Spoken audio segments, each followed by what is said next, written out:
हमारी राजनीति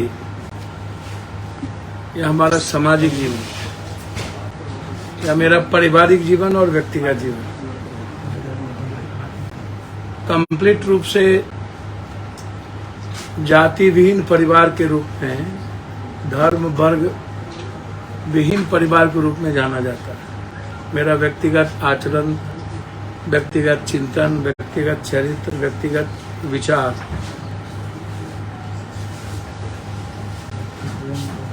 सिर्फ व्यक्ति के आर्थिक आजादी, व्यक्ति के विचारों की अभिव्यक्ति की स्वतंत्रता, हर जाति वर्ग के जीने के तरीके के साथ खड़े होने की कंप्लीट रूप से मेरा प्रयास, राजनीति और सत्ता के लिए, कुर्सी के लिए, किसी पद के लिए कभी भी किसी जाति धर्म वर्ग को का नफरत के आधार पर, गाली के आधार पर या अहंकार या किसी भी तरह की घृणा की दृष्टि से हमने नहीं देखा। हम मर जाएंगे राजनीति करें या ना करें, हम राजनीति छोड़ दें या राजनीति मेरे हिस्से की चीज ना रहे, मैं कभी भी राजनीति करने के लिए और व्यक्तिगत महत्वाकांक्षा के लिए और व्यक्तिगत पर्सनैलिटी के लिए कभी किसी जाति को ना ठेस पहुंचाएंगे, ना किसी जाति में विभेद करेंगे, ना मनभेद करेंगे, ना किसी जाति वर्ग को गाली देंगे, ना कभी किसी भी तरह के जीने के स्वतंत्रता पर कभी हम विरोध करें। हमारे नजर में 140 करोड़ लोग, हम एक फैमिली हैं। मेरे नजर में बिहार सिर्फ बिहारी है। मेरे नजर में माफिया, अपराधी, दलाल, पूंजीपति एक तरफ, किसान, बेरोजगार यूथ, महिलाएं, लोअर मिडिल क्लास और गरीब तबके के लोग, कमजोर और वंचित तबके के लोग एक तरफ। मेरी लड़ाई माफिया, अपराधी,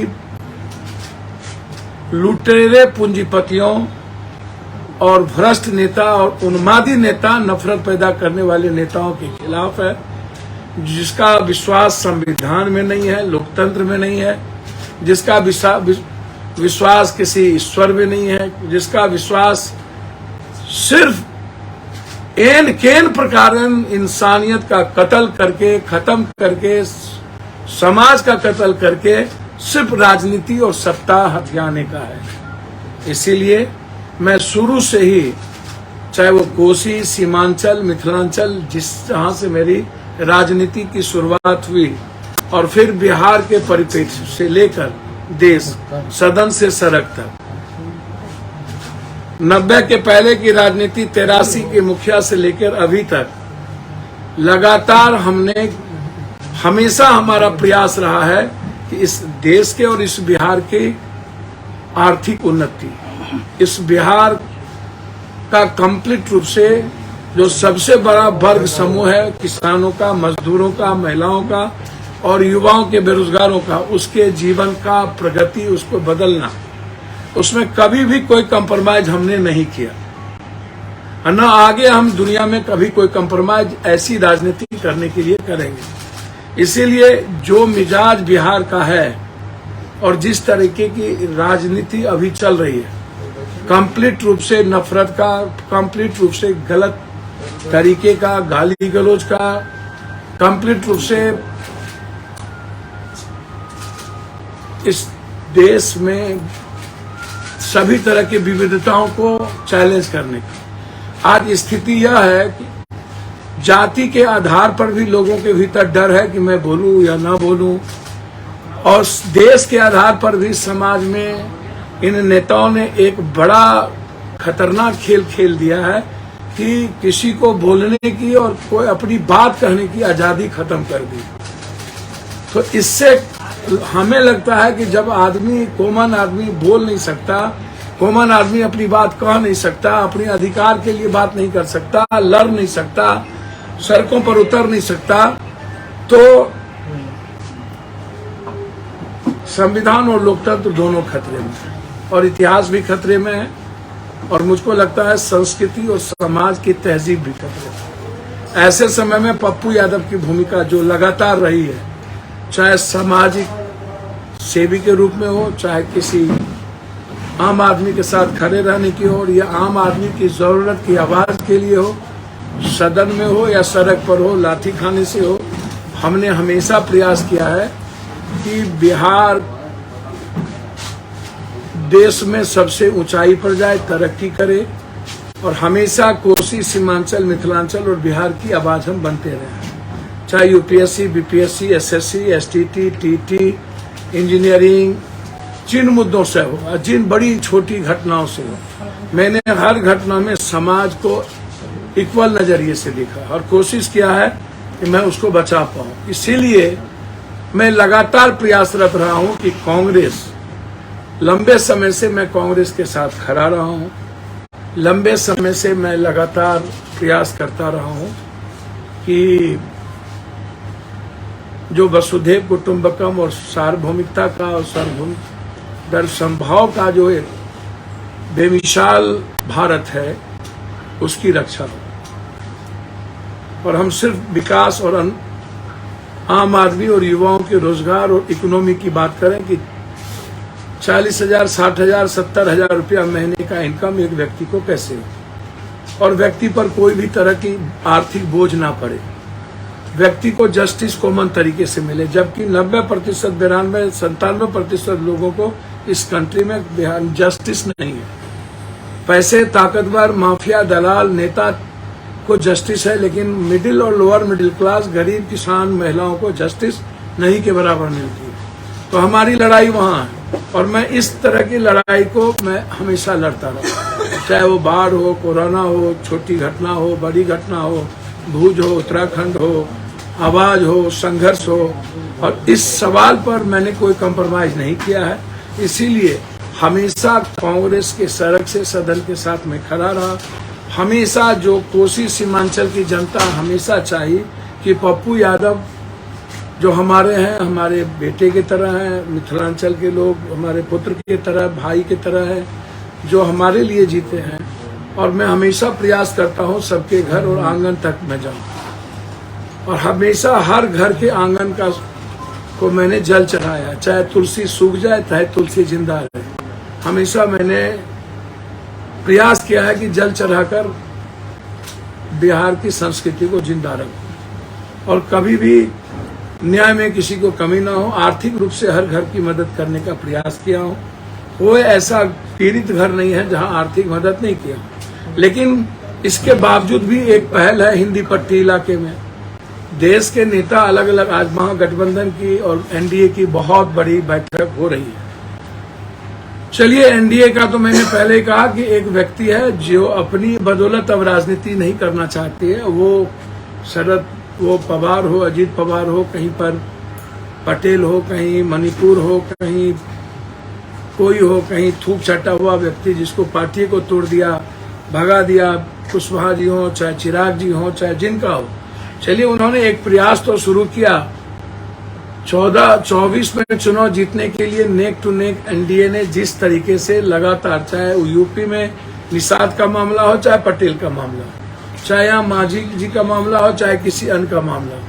हर मामले में एक कदम प्रयास करने का सीट टू सीट एनडीए ने कोशिश की। मैं हमेशा, चाहे दंगा का मामला हो और जब भी महागठबंधन पर हमला हुआ, तो पप्पू यादव एक ऐसा छोटा आदमी है, मैंने हमेशा एनडीए और पीएम और बीजेपी पर सबसे ज्यादा हमला करने की कोशिश हमने की, उसकी गलतियों के खिलाफ। आप मेरा ट्विटर्स देख लें, मैं पुलवामा हुआ 15 को ट्वीट किया करवाया गया, गोधरा हुआ मैंने तब ट्वीट किया करवाया गया, केरला स्टोरी आई तब मैंने कहा कि ये स्टोरी ही गलत है, कश्मीर फाइल आए तब मैंने ट्वीट किया था और बताया कि कश्मीर फाइल में किस चीज को जोड़ा गया है। फिर आदि पुरुष आया, मैंने तभी कहा कि ये गाली गलौज उस रामायण के युग में नहीं था जो आज ये हनुमान से गाली दिलवा रहे हैं। जो शब्द, जब वो शब्दावली ही नहीं थी तो आज ऐसी गाली कैसे। तो हमेशा मैंने चैलेंज किया है इन गलत तरीके की चीजों को। हमेशा मैं महागठबंधन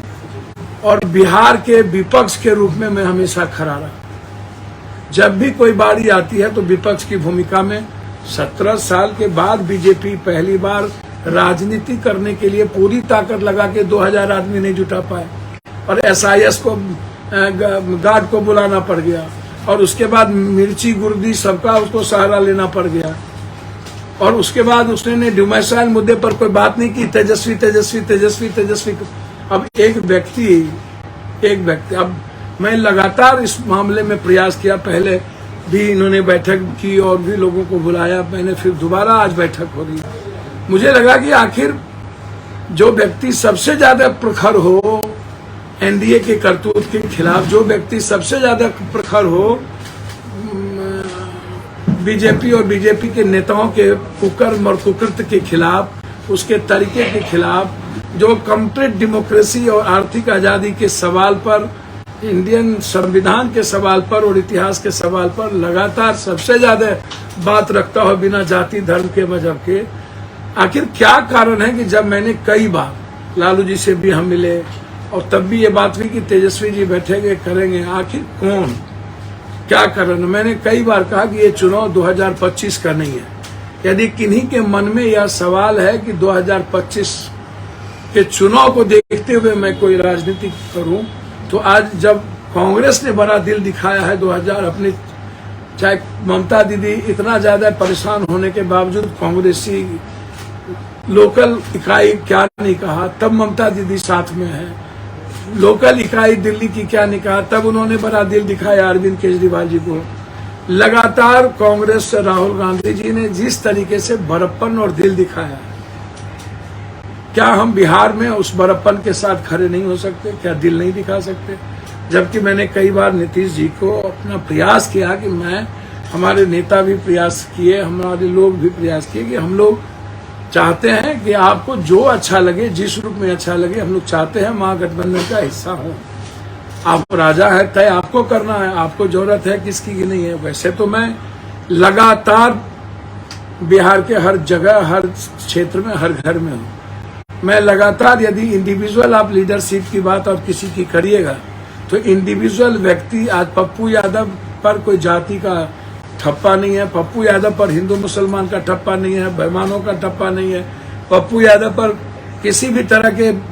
आवाज देने से पीछे हटने का ठप्पा नहीं है। तो मैं लगातार कोसी सीमांचल से लेकर मिथिलांचल के 5 सीटों पर, आज नहीं 1 सालों से लगातार मेरा प्रयास जारी है कि मैं इसको कैसे मजबूत करूं और कोसी सीमांचल मिथिलांचल में सभी जाति को कैसे लाऊं। और मेरा ये प्रयास रहा है कि इस हर जाति को एक साथ लाने का प्रयास मैं लगातार किया हूँ। मेरा जो कैरेक्टर रहा है, मेरा जो वे रहा है, तरीका रहा है, उसमें मैंने हमेशा कोशिश की कि। नमस्कार, मैं हूं मानक गुप्ता। अगर आपको हमारा ये वीडियो पसंद आया हो तो इसे लाइक और शेयर जरूर करें, और हाँ, हमें सब्सक्राइब और फॉलो करना ना भूलें ताकि आप देश और दुनिया की कोई खबर मिस ना करें। तो जुड़े रहिए हमारे साथ और देखते रहिए News 24।